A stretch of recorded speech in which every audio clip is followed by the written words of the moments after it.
Arrêtez de payer pour les protéines. Mais soyons honnêtes, ce n'est pas une question d'argent, c'est une question de dépendance.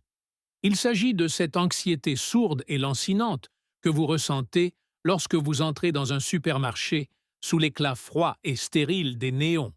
Vous poussez un chariot dans des rayons remplis de nourriture qui a parcouru des milliers de kilomètres, enveloppé dans du plastique. Ses origines sont un mystère. On vous présente une illusion de choix. 50 marques du même produit transformé. Mais vous n'avez aucun lien réel avec tout cela. C'est une nourriture sans histoire, sans vie. Vous ressentez un sentiment de malaise, le sentiment que tout ce système est une illusion fragile, un château de cartes construit sur du pétrole bon marché et une livraison en flux tendu. Un système qui peut échouer et qui échouera. Que se passera-t-il quand les camions cesseront de rouler? Que se passera-t-il quand les rayons seront vides? Vous avez externalisé l'aspect le plus fondamental de votre survie et, ce faisant, vous avez cédé votre pouvoir. Aujourd'hui, nous reprenons ce pouvoir. Aujourd'hui, nous rompons l'accord tacite. Nous ne nous contentons pas de creuser un trou dans le sol. Nous installons une usine à protéines auto-reproductibles. Nous construisons un écosystème que vous assemblez en une seule journée de travail intensif et qui nourrira votre famille pour les 10 prochaines années. Ce n'est pas un projet d'aménagement paysager. C'est le plan directeur de votre indépendance alimentaire. Mais avant de commencer, je veux que vous imaginiez quelque chose. Fermez les yeux un instant. Nous sommes un mardi soir, dans 10 ans. L'air est chaud et imprégné de l'odeur du chèvrefeuille, et vous entendez la symphonie rythmique des grillons qui chantent dans les hautes herbes. Le soleil se couche, peignant le ciel de nuances d'orange profond et de violet. Vous marchez sur vos propres terres, non pas vers votre voiture pour aller au magasin, mais vers une étendue d'eau miroitante qui reflète le ciel crépusculaire. Vous sentez le léger parfum sucré des nénuphars et l'odeur riche et propre de la terre humide. Vous ressentez un sentiment de calme profond, une confiance tranquille qui est à des années-lumière de l'anxiété des rayons de supermarché. Vous portez une simple ligne de pêche, sa texture familière dans votre main. Vous la lancez dans l'eau, d'un mouvement fluide et exercé, et vous sentez la secousse électrique satisfaisante d'un poisson vigoureux et en bonne santé. Il se débat, et vous ressentez sa vie et son énergie à travers la ligne. Sur le chemin du retour à la maison, vous vous arrêtez devant un petit poulailler rustique. Le caquettement doux et conversationnel des canards vous accueille. Vous tendez la main et ramassez une poignée d'œufs, encore chauds de la mer, leurs coquilles formant une magnifique mosaïque lisse de vert et de bleu pâle. Vous tenez de la vraie nourriture. Une nourriture que vous avez créée. Une nourriture qui est vivante. Vous retournez chez vous, le poisson lourd sur la ligne, les œufs chauds dans votre panier. Ce n'est pas un fantasme. C'est la réalité que vous êtes sur le point de construire.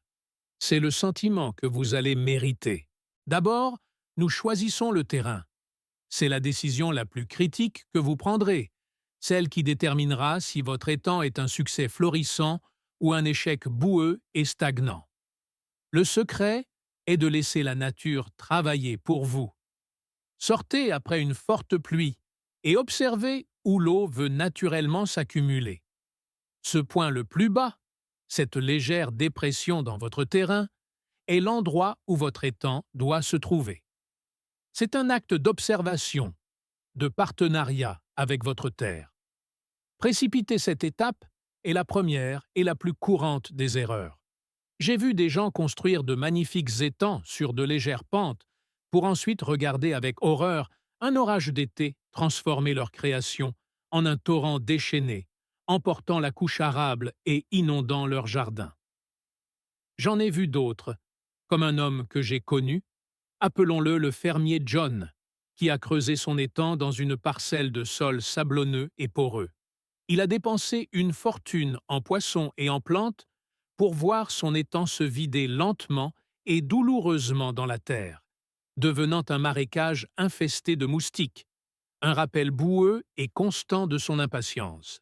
Et la troisième erreur courante, le placer trop loin de la maison, en faisant une réflexion après coup plutôt que le cœur intégré de votre propriété. Votre étang doit être visible, faire partie de votre vie quotidienne, être une source de beauté et un indicateur constant de la santé de votre système. Prenez votre temps. Parcourez votre terrain par tous les temps. Comprenez ses contours. Cette décision est le fondement de tout le système. Ensuite, nous construisons le contenant. Après une seule journée d'installation ciblée, suivie d'années d'entretien minimal et conscient, ce système vous le rendra 1000 fois. La journée commence dans la lumière fraîche du matin. Vous tracez la forme de votre étang sur le sol, une courbe douce et ample qui imite l'aspect d'un plan d'eau naturel. En commençant à creuser, que ce soit à la main, avec une bêche tranchante ou avec une petite excavatrice, vous ne vous contentez pas de déplacer de la terre, vous sculptez un écosystème. La transformation du terrain est une chose puissante à observer. À la mi-journée, sous la chaleur du soleil, le travail acharné bat son plein. Vous ressentez la tension dans vos muscles, la sueur sur votre front. Mais c'est une douleur satisfaisante. Vous ne travaillez pas seulement, vous créez. Vous allez créer un rebord peu profond d'environ 30 cm de profondeur et de 60 à 90 cm de large sur tout le pourtour. C'est votre zone de marais, la pépinière de tout un monde de vie. Ensuite, vous creuserez le cœur de l'étang, une zone plus profonde de 1,20 à 1,50, qui sera le refuge frais et sombre pour vos poissons. En fin d'après-midi, vous reculez, épuisé, mais exalté. Ce qui n'était autrefois qu'une simple parcelle d'herbe est maintenant un réceptacle, un habitat complexe et étagé qui n'attend plus que la vie. Une fois la forme sculptée, vous devez la sceller. La méthode la plus ancienne et la plus efficace est l'argile corroyée. Vous allez tapisser tout l'étang d'une épaisse couche d'argile de 15 cm, la mouiller, puis la compacter, en la piétinant avec vos pieds jusqu'à ce qu'elle forme une barrière dense et imperméable. C'est un processus primal et satisfaisant, un lien avec la terre qui s'est perdu dans notre monde moderne. Si l'argile n'est pas disponible, une bâche de bassin moderne en EPDM est une alternative fiable. Le contraste est frappant. Ce qui était autrefois une terre inerte est maintenant un contenant prêt à être rempli. Ensuite, nous activons la vie. Cela commence par le cœur du système, les opérateurs biologiques, les canards. Un petit troupeau de 2 ou 3 suffit. Ils sont bien plus que de simples oiseaux. Ils sont les gestionnaires de votre usine à protéines.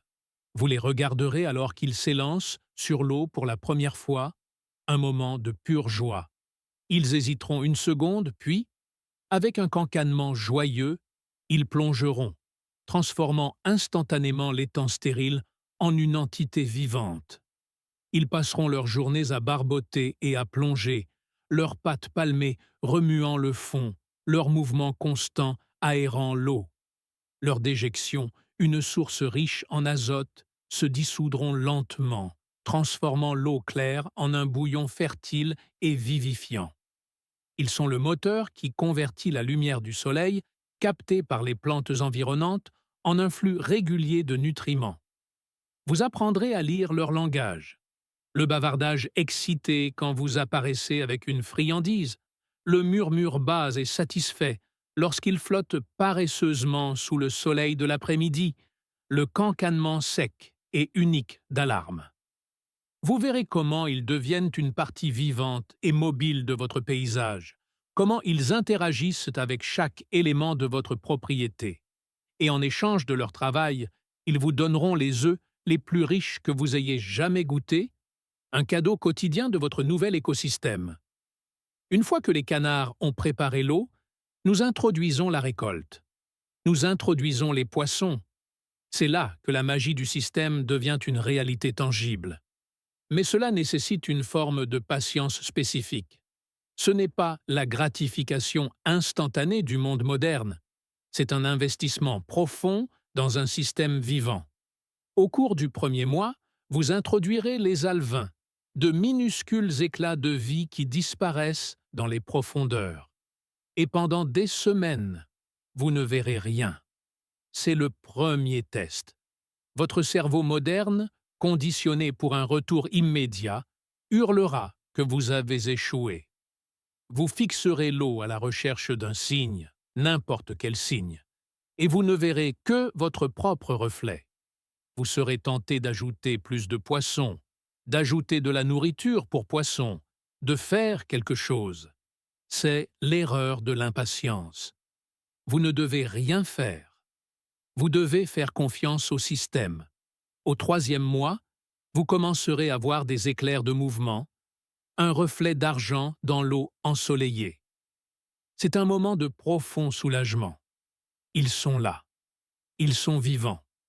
Au sixième mois, vous pouvez clairement les voir, petits mais robustes, explorant activement leur monde. Vous apprendrez à vous asseoir au bord de l'eau et à les regarder. Une forme de méditation. À la fin de la première année, ils auront doublé ou triplé de taille. L'étang est vivant, avec une valeur visible et croissante. À la deuxième année, ils sont prêts pour la première récolte. La première fois que vous sortez un poisson mature d'une livre de votre propre étang est un moment que vous n'oublierez jamais. C'est le sentiment d'une véritable abondance, de savoir que votre système fonctionne, que vous avez créé une source de nourriture indépendante de tout magasin ou chaîne d'approvisionnement. C'est la récompense de votre patience. Pour compléter le système, nous installons les poumons et les reins, les plantes aquatiques. Ce n'est pas de la décoration, c'est de l'ingénierie biologique. Sur les rebords peu profonds, vous planterez des massettes et des iris. Leurs racines formeront un tapis dense, un filtre vivant qui extrait les nutriments excédentaires de l'eau, la gardant propre et claire. Si vous négligez cette étape, votre étang deviendra un fouillis vert et pâteux privé d'oxygène. Ces plantes sont votre assurance contre la stagnation. Dans les eaux plus profondes, vous ajouterez des plantes immergées, comme le cornifle, qui libérera un flux constant d'oxygène, créant l'environnement parfait pour vos poissons. À la surface, vous ajouterez des plantes flottantes comme la laitue d'eau, qui fourniront de l'ombre et un abri. Vous regarderez ces plantes transformer l'étang en un écosystème vert et vibrant, une confirmation visuelle que votre système est vivant et sain. Elles sont les ouvrières silencieuses et infatigables de votre usine à protéines. Ensuite, nous entretenons, et c'est là que vous désapprenez tout ce que le monde moderne vous a enseigné. La promesse d'une absence quasi totale d'intrants n'est pas un fantasme, mais elle nécessite un changement radical de mentalité. Il s'agit d'intendance, pas de main-d'œuvre. Il s'agit de prendre soin, pas de contrôler. Votre tâche principale est d'observer. Passez 5 minutes chaque jour au bord de l'étang. L'eau est-elle claire avec une teinte verte saine ou est-elle trouble et brune? Les canards sont-ils actifs et énergiques? Voyez-vous les poissons faire surface le matin et le soir? C'est votre liste de contrôle quotidienne. La tentation humaine, l'erreur que nous faisons tous, est d'optimiser. Vous serez tenté d'ajouter des clarificateurs chimiques pour rendre l'eau cristalline, d'ajouter des distributeurs automatiques pour transformer cet écosystème vivant en une machine stérile.